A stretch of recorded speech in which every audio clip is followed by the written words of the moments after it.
नमस्कार, आप देख रहे हैं पूर्वांचल खबर और इस समय हम विकास खंड पिंडरा के मंगारी ग्राम सभा में हैं और आपको बता दें कि अभी 2 दिन पहले ही इसमें एक गबन के खिलाफ प्रधान और सचिव के ऊपर एफआईआर हुई है और उसमें भी वसूली के लिए इनके ऊपर आरसीबी जारी होगी और आगे की जो कानूनी प्रक्रिया है वो भी होगी। लेकिन इसके बारे में हम थोड़ा सा ब्रीफ कर दें कि आखिरकार पूरा मामला क्या था। आपको बता दें कि ये मंगारी के रहने वाले चंद्रशेखर सिंह ने एक एप्लीकेशन अगस्त 2021 में डाला था कि इस गांव में जो प्रधान है उनके द्वारा विकास कार्यों में घोटाले हुए हैं और साथ ही साथ वित्तीय अनियमितता भी बहुत ज़्यादा हुई है। उसके अलावा उन्होंने जो तीसरा एक और बिंदु दिया था अपने एप्लीकेशन में, अपने प्रार्थना पत्र में, शिकायती पत्र में, कि बिना आदेश के पंचायत भवन को तोड़ दिया गया और उसकी जो संपत्ति है वो हड़प लिया उन्होंने। अब इसके ऊपर विभाग द्वारा कार्रवाई भी की गई और इसमें जो प्रथम जांच अधिकारी थे AEDRDO ने 27/4/2022 को अपनी एक रिपोर्ट सबमिट कर दी। लेकिन उसके बाद फिर उसमें दूसरे अधिकारी ने भी जांच किया जिसमें कि बहुत ज़्यादा वित्तीय अनियमितता पाई गई है। और इसमें लेकिन सबसे बड़ा पहलू ये है कि ये जो जांच आदेश है, ये जांच आदेश डीएम के द्वारा, जांच आदेश के बाद जो एफआईआर करने की बारी थी डीएम के द्वारा, उसमें 25/1/2023 को आदेश कर दिया जाता है इनके खिलाफ एफआईआर करवाने की। लेकिन फिर भी एफआईआर नहीं होती है। डीपीआरओ के द्वारा 25/2/2023 को ये आदेश एडीओ पंचायत को भेजा जाता है कि इस मामले में एफआईआर तुरंत कराई जाए। लेकिन एडीओ पंचायत ने इस मामले को काफ़ी दिनों तक दबा के रखा, करीब 8 महीने।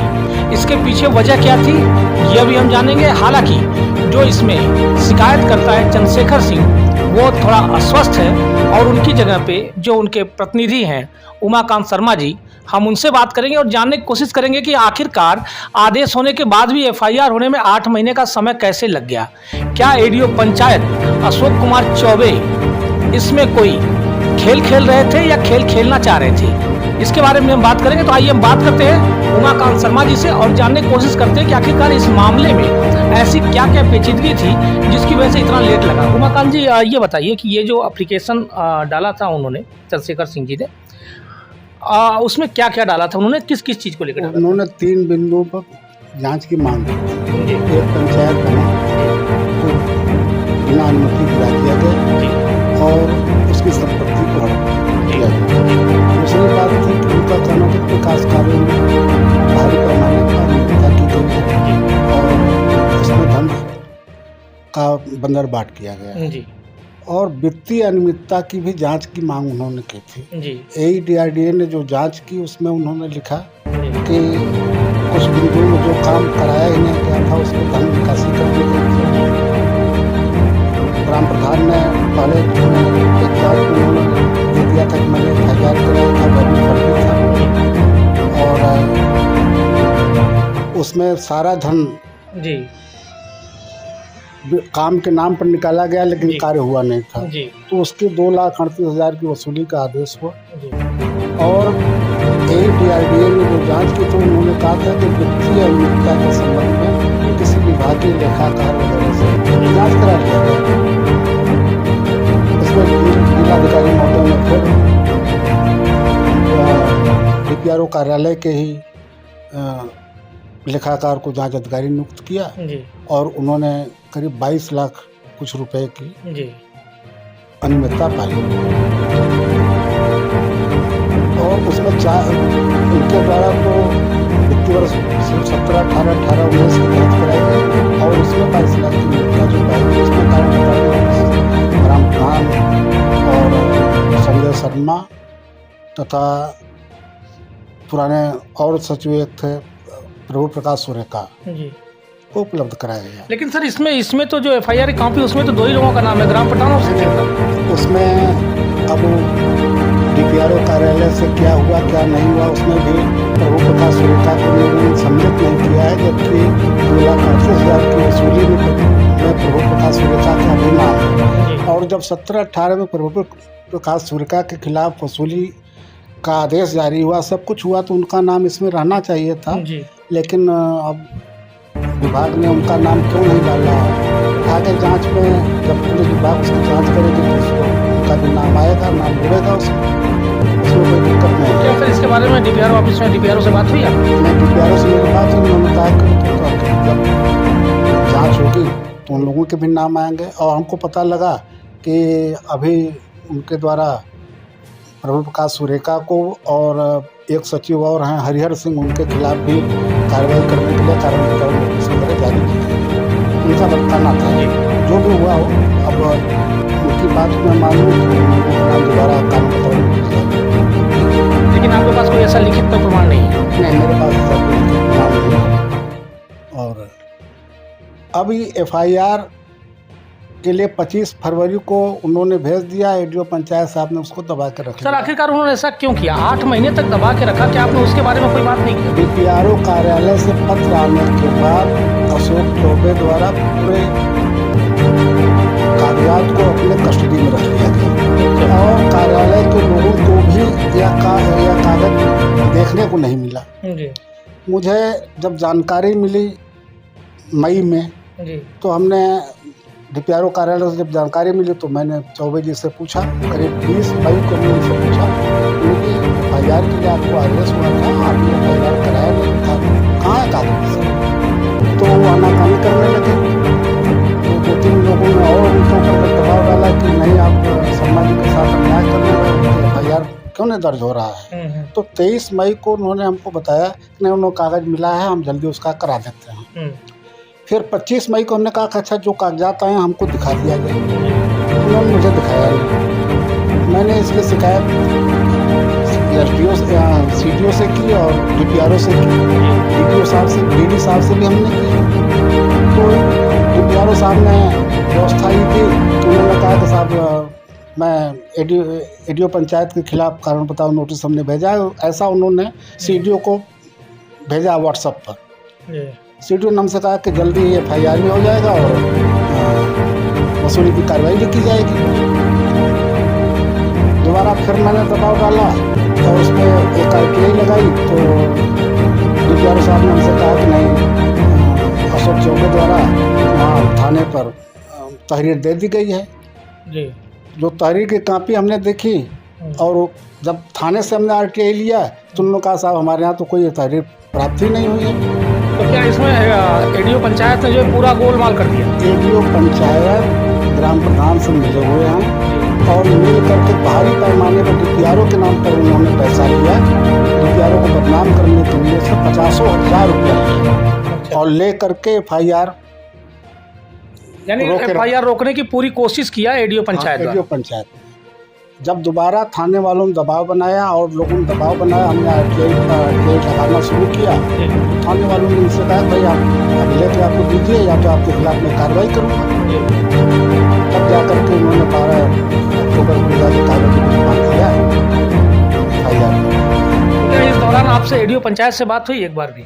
एडीओ पंचायत से हमारी कई बार बात होती है, रोज़ बात होती है, लेकिन जब आदमी, मैं जान रहा हूँ कि पैसे का लोभी है और हर बात पर उसको पैसा चाहिए, तो क्या बात किया जाए? FIR उन्होंने कराया नहीं कराया, क्या हुआ हमसे, उन्होंने इस विषय में आज तक कोई बात नहीं। आप ये बताइए कि जो शिकायत करता है और आप उनके प्रतिनिधि हैं, तो क्या आप लोग इस FIR से पूरी तरह से संतुष्ट हैं? अभी नहीं, कतई नहीं। इसमें और क्या रह गया सर? अभी अगर उन्होंने 17, 18, 18, 19 की जांच कराई और 20-22 लाख रुपए का घोटाला पाया गया, तो आदमी आज तक प्रधान है, इन सारे वित्तीय वर्षों का भी जांच कराया जाए। तो इसके लिए क्या आपने कोई फिर शिकायत पत्र डाला है? अब डाला जाएगा। यानी कि इसमें आपका कहना है कि अभी अगर 22 लाख निकला है तो अभी ये अगर जो उसके बाद के करोड़ों रुपया निकलेगा? करोड़ों रुपया निकलेगा, क्योंकि सारे भुगतान ग्राम प्रधान ने स्वयं के नाम लिया है, अपनी फर्मों के नाम लिया है और नियम के विरुद्ध लिया है, नगद भुगतान लिया है। तो जब उन्होंने नियम के विरुद्ध लिया तो एडीओ पंचायत ने इस पे आप देखिए, मैं मैंने डीपीआरओ से कहा कि भाई 22 लाख 2 साल की जांच में 22 लाख की अनियमितता पाई गई, आप कारण बताओ, नोटिस दे रहे हो तो उनके वित्तीय अधिकार का तो कम से कम सीज किया जाना चाहिए। अगर वित्तीय अधिकार सीज नहीं होंगे तो करोड़ों रुपया फिर चला जाएगा सरकार का, और इसके बाद आप जांच कराते रहिए और वो लेके बंदर बाट करते घूमते रहें, वो भी माल्या हो जाएंगे। यही होगा ना। यानी कि अभी आप चुप नहीं बैठेंगे, आप लोग अभी जांच। पूरा प्रशासन, जिला प्रशासन प्रधान को बचाने का हर संभव प्रयास कर रहा है। हाँ, इसमें कुछ मंत्री वगैरह भी सम्मिलित। तो क्या प्रधान इसमें इतना पहुंच रखते हैं? हैं? इतना पहुंच वाले? अरे भाई, पहुंच वाले तो है ही, जिसके पास पैसा है आजकल उसी की पहुंच है। तो क्या ये पैसे वाले शुरू से या प्रधान बनने के बाद में?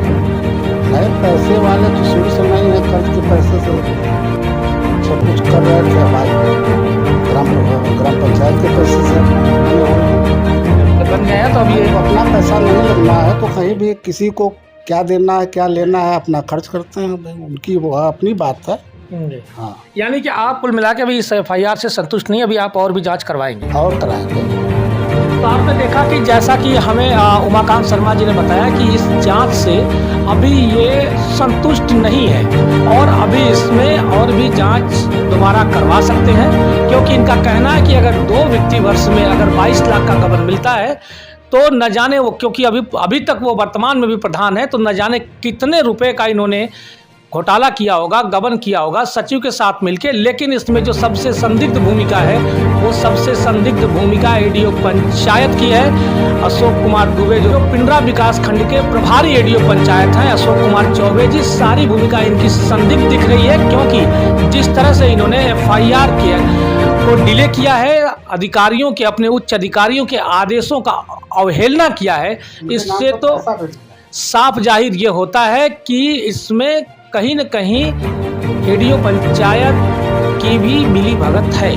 और सुनने में तो यहाँ तक आ रहा है, जैसा कि अभी उमाकांत शर्मा जी ने बताया है कि इन्होंने एफआईआर दबाने के लिए 50,000 रुपये डीपीआरओ के नाम पे ग्राम प्रधान से लिया हुआ है। अब इसमें सच्चाई क्या, ये तो फिलहाल जांच का विषय है और इसमें देखते हैं क्या होता है। हाँ बताएं सर। थाने पर भी इन्होंने कोई तहरीर नहीं दी थी, अपने अधिकारियों को दिखाने के लिए एक फर्जी मोहर बनवा करके या क्या करके कि हमने वहाँ उपलब्ध करा दिया, एक पत्र डीपीआरओ को उपलब्ध कराया, जिसके आधार पर उन्होंने हमको डीपीआरओ ने सूचना में उपलब्ध कराया कि ये तहरीर थाने पर दे दी गई है। उसके आधार पर जब हमने थाने से पूछा तो उन्होंने कहा मेरे पास कोई तहरीर ना आई है न मिली है। हमने पूछा कि आखिर एफआईआर दर्ज कराने के लिए क्या क्या किया जाएगा, तो उन्होंने कहा कि तहरीर की कापी भेज दीजिए, एफआईआर दर्ज हो जाएगा। बाद में जब सबकी जानकारी मिली डीपीआरओ को, तो डीपीआरओ ने उनको दबा डाला तो आपने फर्जी कागज। अब यह एक मोहर कहाँ से पा गए, कैसे लगवा लिया इन्होंने, वो भी मोहर ये भी जांच का विषय है। वह कमिश्नरेट की मोहर नहीं है, वह पुरानी मोहर कोई रही होगी थाने के। हाँ, थाना फूलपुर उस पर लिखा हुआ है और वाराणसी ग्रामीण क्षेत्र की मोहर है। वह भी फर्जीगिरी की उन्होंने 420 किया, धोखाधड़ी किया अपने अधिकारियों के साथ, हमारे साथ, जन समुदाय के साथ कर रहे हैं। यानी कि आपने जैसा कि सुना उमाकांत शर्मा जी को कि जो प्रभारी एडीओ पंचायत है अशोक कुमार चौबे, वह अधिकारियों को भी चूना लगाने में पीछे नहीं है। जी हाँ, जैसा कि इन्होंने बताया कि जो आरटीआई में इनके पास जो इनको जो कॉपी दी गई है उसमें यह दिखाया गया है कि मुहर लगा हुआ है थाने का, रिसीविंग कॉपी यानी इन्होंने भेज दिया है। लेकिन जो इन्होंने एक और बात बताई, क्योंकि कमिश्नरेट हुए कम से कम 1.5 साल का समय चला गया है और इस समय कमिश्नरेट है और जो मुहर लगी है वो थाना फूलपुर ग्रामीण का लगा हुआ है, यानी कि वो पुरानी मुहर थी और उसमें भी उन्होंने घालमेल कर दिया, यानी जो अपने अधिकारियों का नहीं हुआ, जो अपने सीनियर अधिकारियों का नहीं हुआ, तो वो और किसी का कैसे हो सकता है जो कि अपने अधिकारियों के नाम पे भी पैसा ले रहा है। अभी जैसा कि उन्होंने बताया कि उन्होंने प्लान से 50,000 रुपये एफआईआर न करवाने के लिए डीपीआरओ के नाम पे लिया हुआ कि डीपीआरओ को देना है, उसके बाद आपका एफआईआर नहीं होगा। इसी चक्कर में इन्होंने 8 महीने तक इस मामले को लटकाए रखा, दबाए रखा, ताकि एफआईआर न हो और ये पैसे प्रधान से ऐंठते रहे। अब ये सब मामला देखने में तो यही लग रहा है, हालांकि ये भी जांच की विषय है और इस पे डीपीआरओ कार्यालय से जांच होनी चाहिए ताकि इस तरह के भ्रष्ट अफसर जो हैं यहाँ पे जी शिकायत भी हमने निदेशक पंचायती राज से की है, डीएम साहब से किया है, सीडीओ साहब को कापी भेजी है जी और डीपीआरओ साहब से भी हमने किया है कि इनके खिलाफ कार्रवाई किया जाए। विभागीय कार्रवाई करते हुए एफआईआर भी इनके दर्ज, इसी एफआईआर में उनको भी सम्मिलित किया जाए क्योंकि 120 बी के भी मुलजिम हैं। ग्राम प्रधान को प्रश्रय देने का तात्पर्य यही होता है कि जो लोग भी ग्राम प्रधान के साथ मिले हुए हैं सबको ऊपर होना चाहिए। इसके लिए आपने एप्लीकेशन दे दिया है? दे दिया है।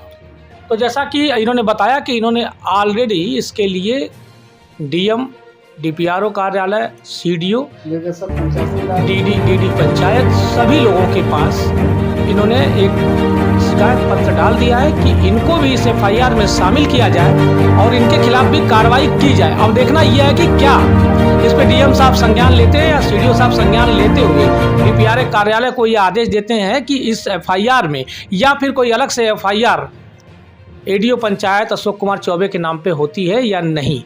फिलहाल हमारी नज़र इस खबर पे बनी रहेगी और भी खबरों के लिए देखते रहे पूर्वांचल खबर। नमस्कार।